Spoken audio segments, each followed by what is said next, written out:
set up at 5 a.m. with a content creator from, where's she at?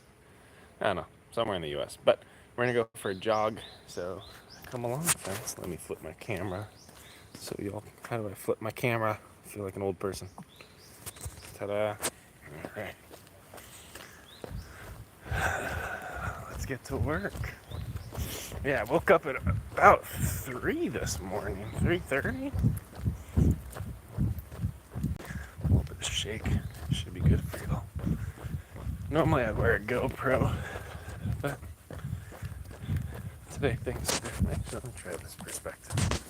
Yeah, I'll do this. Oh, there's someone else out here before.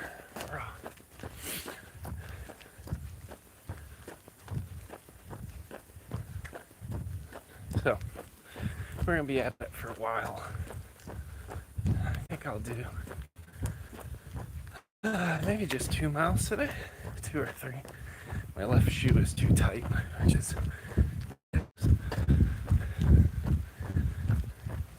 should be a hoot.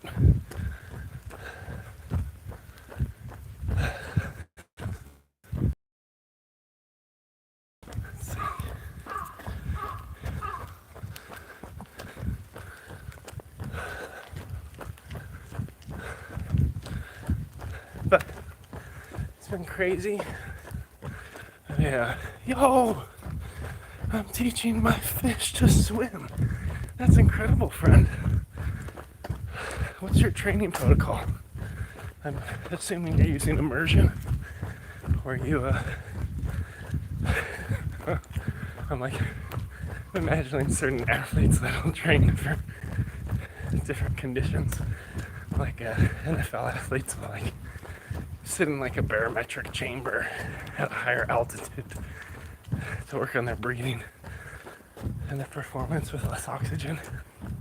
I realized that discussion fell apart pretty quick. Tree. Yeah, welcome to 4 a.m. Tokyo run. We're going light today, 2 miles. My left shoe's too tight. Dang it. I'm just gonna run through it. Norman! My exams are done, let's go! That's a major accomplishment, friend. Well done. Stairs! It'd be funny if there's a grandma on the other side. Yeah, I'm just out here scaring common folk. 6'3", 300-pound white man comes running around a corner yelling. Just a bad look.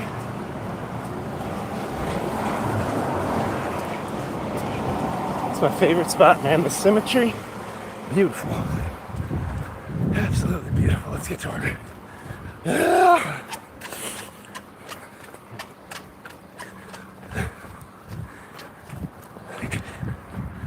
Keep going.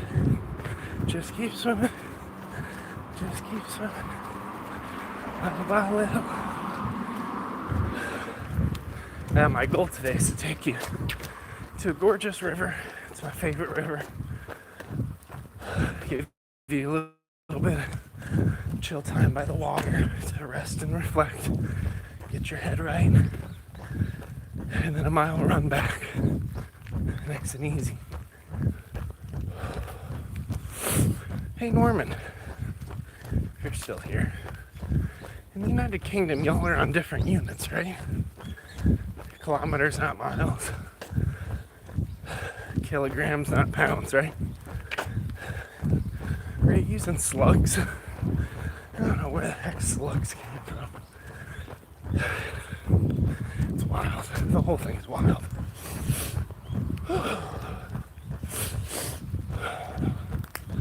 Breathe. Now, Japan's cool because, well, I was gonna say it's cool, it has its difficulties. But Japan doesn't do daylight savings time the way it is in the US. So in the summer, the sun keeps showing its head earlier and earlier. So like right now it's 4:10 a.m. and like the skyline. It's already, it's like to wake up early enough to catch a sunrise. Super irregular in Japan. Whew. And then in the winter, you're just shrouded in darkness longer. Here comes more stairs. It's our favorite. Let's go.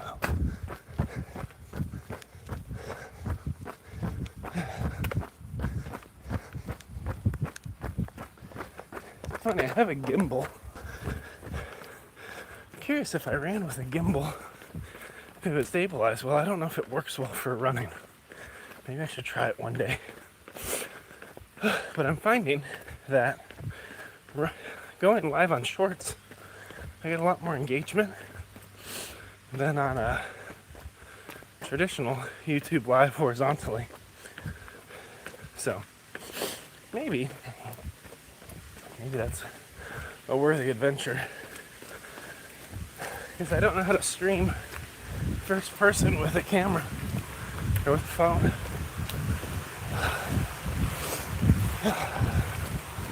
Alright, let's go. Let's open up our stride a little bit, not too much. And we are working with wet ground, so let's be mindful of that.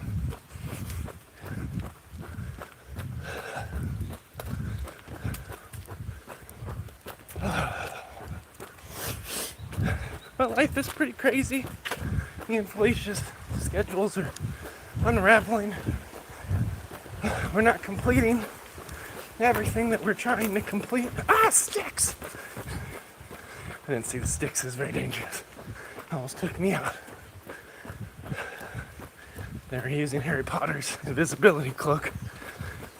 Very dangerous to run in Tokyo at 4:10 in the morning. Not because somebody's gonna stab you or try to sell you drugs, but because of sticks lurking in the corners.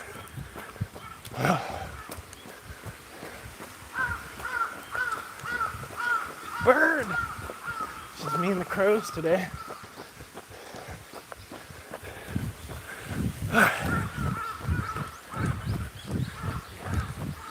They're on the hunt for trash. Japan does trash collection like 4 days a week, 5 days a week. It's crazy. Well, it's not crazy. It's different than what's normative in the U.S. What I'm used to.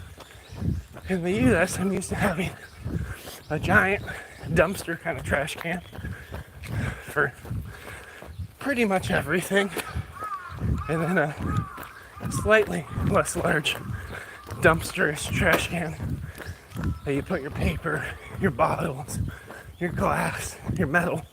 Just throw it all in there and let people deal with it. Right? Feel like a good person. In Japan,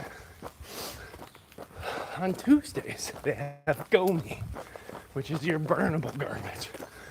So it's anything that they can incinerate. Typically paper that has like food waste on it, old clothes. Some districts allow plastic if it's like thin plastic, not bottles. And then you also have that same gomi again on Friday is the cycle currently. They put that house up in like 8 months, it feels like, so fast. We're almost to the river. On Friday they have the same gomi.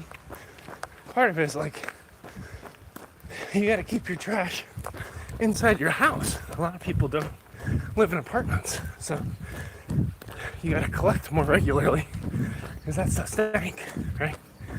And then on Wednesdays, they have your simple recyclables, which are cardboard, and the cardboard has to be stacked and tied together with string, glass bottles, and metal cans, each separately bagged and placed outside, as well as paper put in paper bags. It's so nice and organized. It's so much work. And then on Saturdays, they alternate. One week, it's what they call non-combustibles, which is going to be like broken glass or ash from your charcoal or foil. Like there's all these weird little rules with it, but it still has to be small stuff. And then the other weeks, it's PET bottles.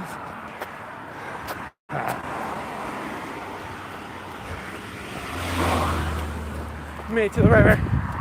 Let's go! It's beautiful. So friends, just for a quick tour, if we stay on this side, this is Tokyo. It's wonderful. If you cross the river, you'll be in Kawasaki. No, the prefecture is Kanagawa. Kawasaki's that way. It's where my Costco is. It's wonderful. If you look out that way, if there's no clouds, you can actually see Mount Fuji from here, which is super cool. But every other day, we run along this course. Eventually, we run across a bridge to the river through that city and back this way. If we get to that far and run it back, that's about 9 miles. 8 miles is out that way, 7, 6. Right now, we're just about at one. Honky! Oil up, I'm on my way! Nice, come on over. So, we're gonna finish running our first mile. We only have a little bit left in that. Then we're gonna chill by the water for a little bit. For a little bit of mindfulness, rest, and relaxation. I just do it on my Wednesday recovery runs. Try to clear my head. And then we'll run a mile back and it'll be fun. You're clapping yeeks. I don't even know what yeek is. Anyway, welcome, friend. This is my favorite part of Tokyo. Which is kind of a misnomer, because that's a whole different state over there. Tokyo is massive, after all. It's one of the largest metropolitan areas in the whole world.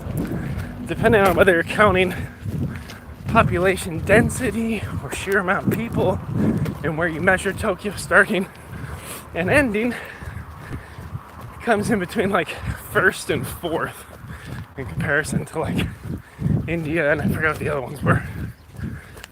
Maybe San Francisco? I don't know. It's huge.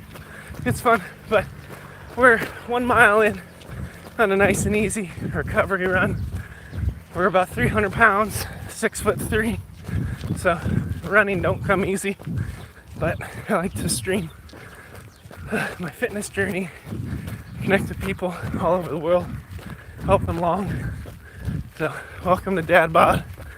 Today is day 371 of my personal fitness journey. Making good progress. Getting stronger, getting healthier, have better mobility, better strength. Leading into the journey, near the beginning, I had 2 compressed discs in my spine, from my spinal cord, and I had tons of pain, like debilitating pain. I did years of physical therapy. I was getting epidural injections in my lower back, which sucked, every month, going in like a pregnant woman. But I was doing it every month. That said, I would never compare the pain to labor, but it is so uncomfortable having a needle positioned in your back. But by getting on the right protocol, strengthening core and back, working on mobility, I'm off epidurals. Periodically, I'll still feel my back. You know, I have a tinge. But for the most part, we're pretty steady now. So, quality of life, way higher. And at least for now, we've walked back the risk of needing surgery. So I'm very, very happy about that. That's my whole goal. Like, I'm 32. I was on a path towards spinal surgery by like 35. And you just start to get things in the right order, and you don't need spinal surgery sometimes. But I had like an online trainer helping me from like a fitness protocol perspective. His name's Moose Boot. He's from Canada. He's great. And then I had physical therapists in Japan and the US that helped me on my journey. Rehabilitated me, scraped me, stuck needles in my butt, all kinds. Dry needling is the worst, man. Cupping, all that kind of crap. Alright, we're gonna turn it about this puddle. And here we go. Around the puddle. Ta-da! Ran a mile. Congratulations. I always believed in you. Alright. So we're gonna do about 1.2 miles. Go hang out by the water. For me, running, I used to do it solo, on my own. And it was always a little bit of spiritual practice. Like, I used to only be able to run half a mile, and I'd sit on a bench, wrestle with God about all the crap going on in my life, all the pain. Run a half mile back, have a clear head, show up and kick butt, right? And I don't do that all the time now because my capabilities increased. So, like Monday, I did 8 miles. We just registered for the Tokyo Legacy Half Marathon, which is super exciting. D! What's up, D? Look out for the puddle. Look out! But on Mondays, I like to carve out a little bit of space personally for me to kind of pray. But I want it to be inclusive to people from other faith contexts, other spiritualities or lack thereof, to just enjoy, 2 to 5 minutes of stillness by a little river. And I pick you up and we run the rest of the way back. It's great for everybody. Pain is weakness leaving the body. Okay, Army. Is that Army? Marines? Who gets credit for that expression? Honestly. Easy money. Thanks for the encouragement, bud. Appreciate it. We're just moving 300 pounds of meat from A to B. Should be a good time. But I'm happy you're here. Now, if anyone's new, welcome to the frenzy of my world. As I learned how to raise 4 kids in Japan. We moved 12 times over the course of 1 year to get to Japan in 2022. And we're preparing for our 13th move as a family in order to stay in Japan. And while it's not official yet, there's still some contingencies. We are likely also departing from Johnson & Johnson. So I worked for Johnson & Johnson for a decade on surgical robotics technology. Loved it. Came out to Japan to connect with Japanese clinicians, understand their unmet needs, and then direct a cohort of innovators from a global context to develop new solutions on their behalf. But unfortunately, J&J doesn't seem able to retain my skill set in Japan, and they made me an offer to go back to the US, but to a different state, which was also 14 hours from either of our families, and we had built a really good support network here in Tokyo. So after months of wrestling, we decided we're gonna take the jump and stay. So we secured housing out here. We're working on securing jobs, and then eventually securing finances. So the whole thing is a journey of faith and seeing if things stack up out of order.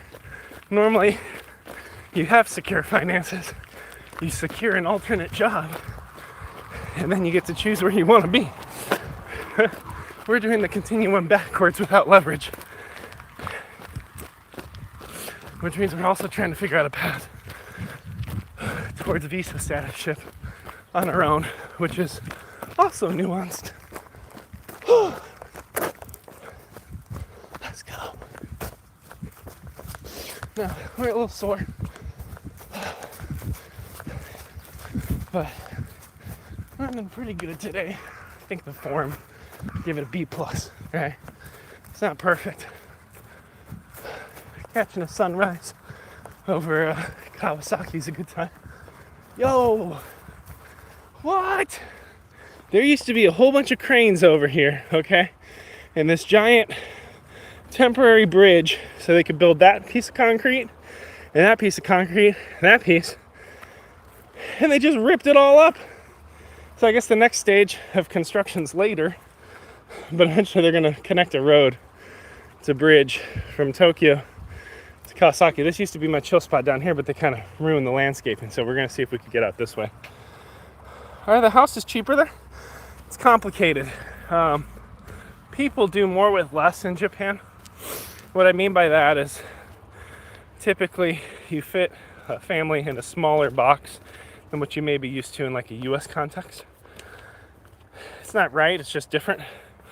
So like we had a very American, oh, big ass spider blocking my way. I need a stick. I'm not willfully walking through that guy. Here, little buddy. I know you worked so hard to catch your breakfast, but you're gonna have to catch your breakfast over here. Hopefully I don't cause you any form. Oh, it's still connected. Oh God. That was a big spider. Let me do this. Honky, no, I do not. Alright. I actually celebrated my 11th year of marriage with my wife a couple days ago. She's great. I really like her. So welcome to my favorite little river. It's running high today, which is fun. Normally I'd set you guys over here somewhere. Let's see. That spider kind of shook my resolve and bravery though, that's for sure. Let me see if I can get us back here. Or if it overgrew a little bit.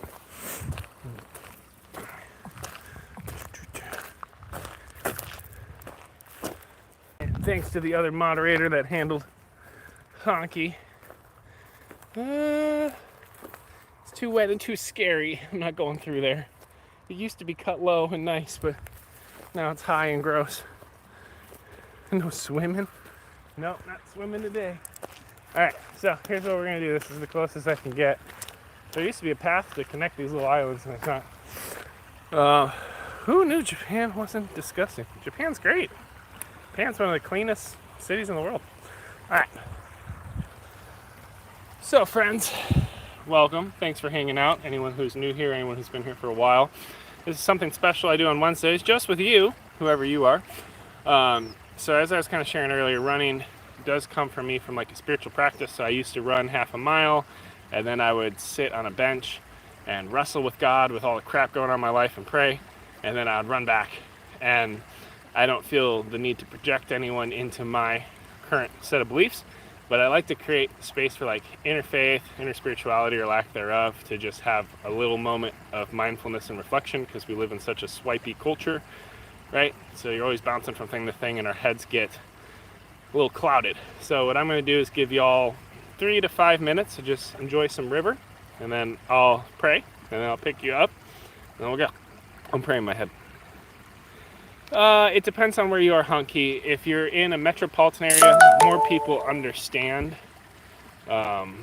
English, and a reasonable amount can speak it, but I always make an effort to speak Japanese when I can. As you get more rural or into southern or northern Japan, the English kind of falls off a cliff. A lot of people are capable, but the confidence is low because they're not actively testing it. They're not actively, having English-speaking patrons, if that makes sense. So, it is 4:30. I'll check back in at like 4:33, 44. I'm just going to turn you out so you guys can enjoy some river for a minute. And feel free to talk amongst yourselves. I'll be right back.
Alright, friends.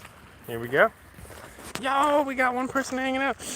Alright, so most people speak English sometimes. Alright, let's see if this spider has rebuilt his empire. If we are going to be able to safely traverse this. If he found a new home. He was like, you ruined dinner. Have you ever thought about the vulnerability of being a spider? We normally look at a spider as like a, I was going to say, like a creature that preys on other creatures, right? Like little things crawl into the net and then it injects its juices and dissolves it and drinks it up, leaves the exoskeleton. Right. Savage. But like, not always. But a lot of time, like, in order for spiders to do their job, they gotta like lay out this net somewhat in the open. And like a bird can just swoop through and be like, pluck! Breakfast. Like, bro spends like 6 hours crafting this beautiful net in prime real estate. And in less than 2 seconds, a bird's like, nope. I don't know why that came to mind. Poor spiders. It's amazing. The animal kingdom's wild. The fragility of life. And humans can live in spaces that are closer to that fragileness. I mean, living in a Western context, or in this case, in the Japanese context, like, I don't have daily fear for my life. My biggest fear is financial, providing for my kids, or I guess getting deported from Japan for some crazy reason. Are you ready to run? Almost ready. Let's walk up the steps. So it's just one of those things where, like, a spider has to eat or be eaten, and its life will likely end in demise. Well, I mean, every life ends in demise. It's going to a dark place. Deep wanderings. Right? Like, no matter how many times I work out, death comes for us all. I might get an extra couple months, extra couple years. We'll see. Maybe quality of life might be higher. Might be able to run around with my kids. My little grandkids someday. Death comes for us all. Oh, I could almost see peak of Mount Fuji. It's lurking. Alright, let's get to work.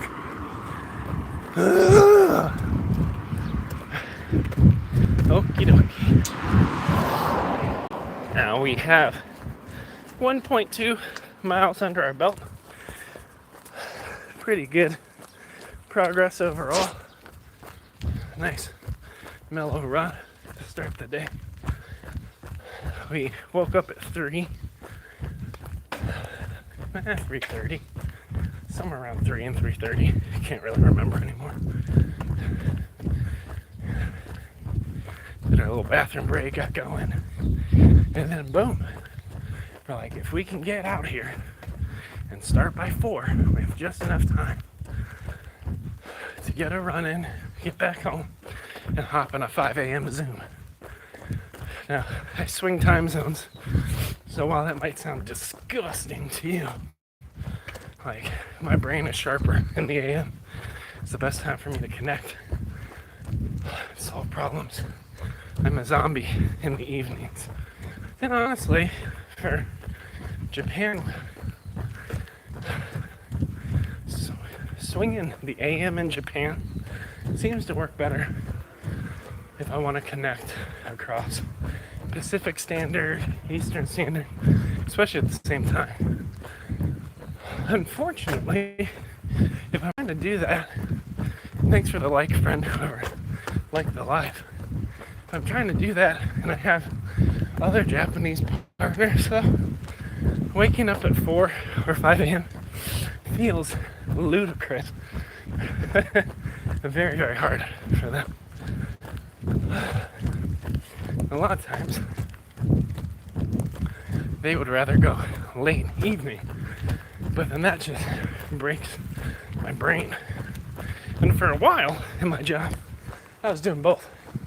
I was hopping between evening, morning, evening, and like still trying to work through the day,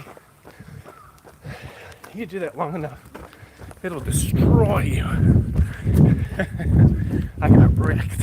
So there are certain practices that I would not encourage people to emulate, but these practices naturally come up from time to time to individuals who are learning how to work across a global network. You have to get really good at building rapport quickly, connecting with people, understanding the essence of who they are, what they're trying to accomplish, what organizational limitations or constrictions they're trapped within that influence their decision making, and work around and beyond that. Very, very tricky. And you gotta do it across time zones. You can't always do it in person, which is ideal. You gotta make the most of those Zooms. Now, this isn't a new problem. Like, people have been running global empires for hundreds of years. Military is a great example. British Trading Company, which we all know is so great. Sarcasm. It's definitely sarcasm. I just watched Shogun. That show's wild. It's all these different nations trying to discover the Japans.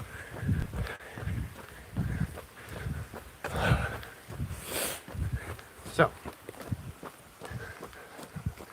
there are ways to bridge global barriers and still get stuff done, still connect, to solve. But it takes work, it takes practice. You gotta find your secret sauce. Whew.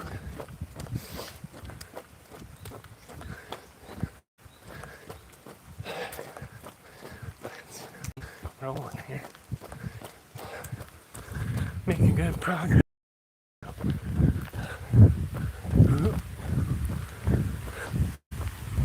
What? We got 2 likes? Solitude! Hello, friend. Welcome to my favorite river. Welcome to Tokyo. And now, welcome to the thing I hate most in life. Stairs. Ah!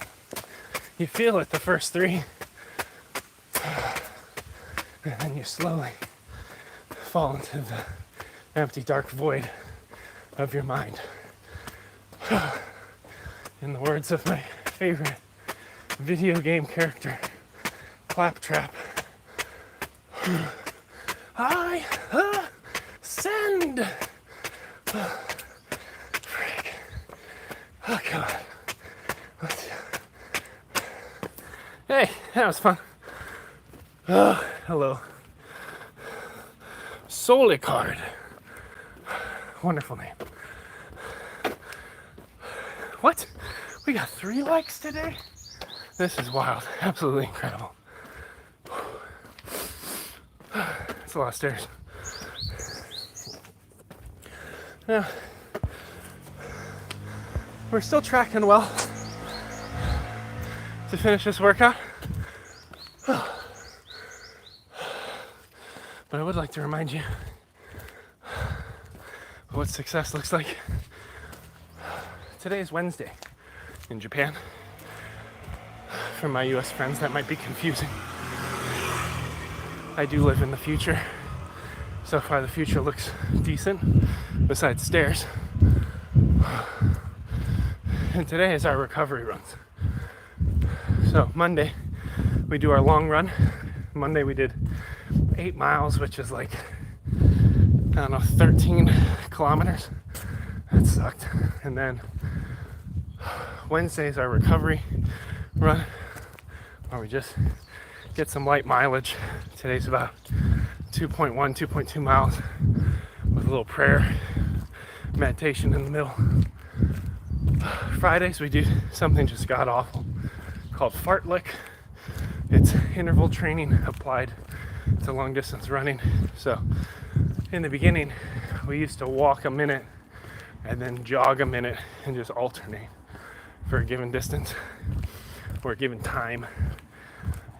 Now, I did a post on it on LinkedIn the other day. Now it's like we do a minute half marathon pace and then variable intervals at a higher intensity jog or run. So we'll do like 30 seconds, 1 minute, 1:30, 2 minutes, 2:30, 3 minutes, sometimes 3.5 minutes, and then we ladder all the way down. It's all, you're moving to Japan once I graduate, you should join the Discord, dude. We should be friends. So you're gonna graduate and move straight to Japan. How are you gonna do that? You go in jet, like you teach in English. You're an engineer. The algorithm tends to connect me with engineers because I'm a pretentious engineer. Pardon. Say, the goal today is to recover. So we got a good jog in, and now we get to enjoy a nice mellow walk. Open up the hips, open up the lower back's getting me a little bit today. Not injured, just the muscles are sore. And my form, I'm always striving for symmetry, but I have a lot of neuromuscular issues. I'm hypermobile. It's difficult for me to flex and fire the right muscles for certain lifts. So if I ever get into a space where ego transcends